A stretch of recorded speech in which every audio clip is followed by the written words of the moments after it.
You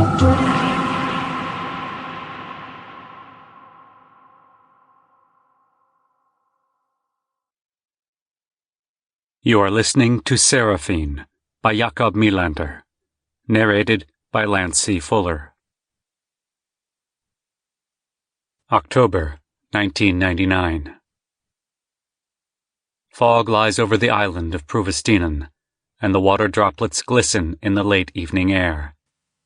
The smell of minced meat, onions, and tomatoes still lingers between the buildings at the Margrethe Center.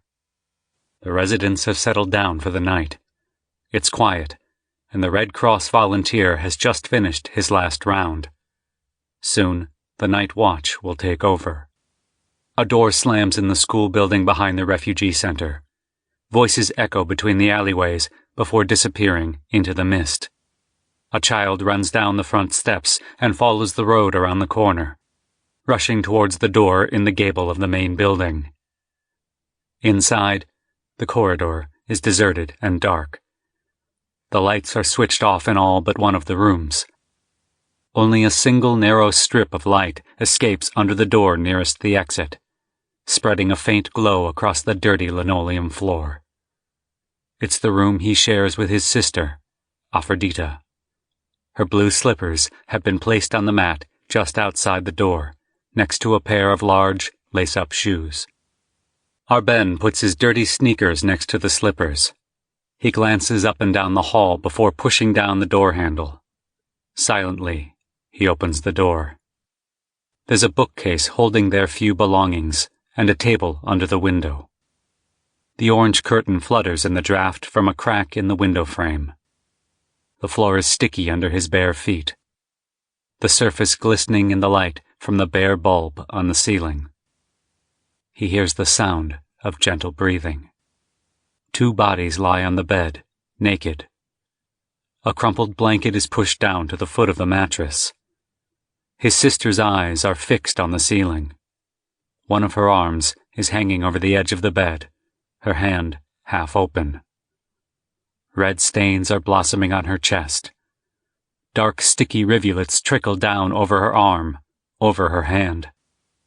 Her finger serves as a bridge down to the puddle on the floor. A pair of scissors is buried in the flesh of her neck. There is a peaceful face resting on her chest, its cheeks glistening as it breathes. Its nose and forehead are smeared with blood. Arben's hand slips from the door handle, and he steps back into the hallway. Red bubbles are forming in the corner of the mouth that rests on his sister's chest. Then the man awakens, and their eyes lock. Larva. Larva, from Latin larva, ghost, mask, a term first used by Linnaeus, who regarded the larva as a masked insect, the stage in the development of many animals after the hatching of the egg and before the adult state.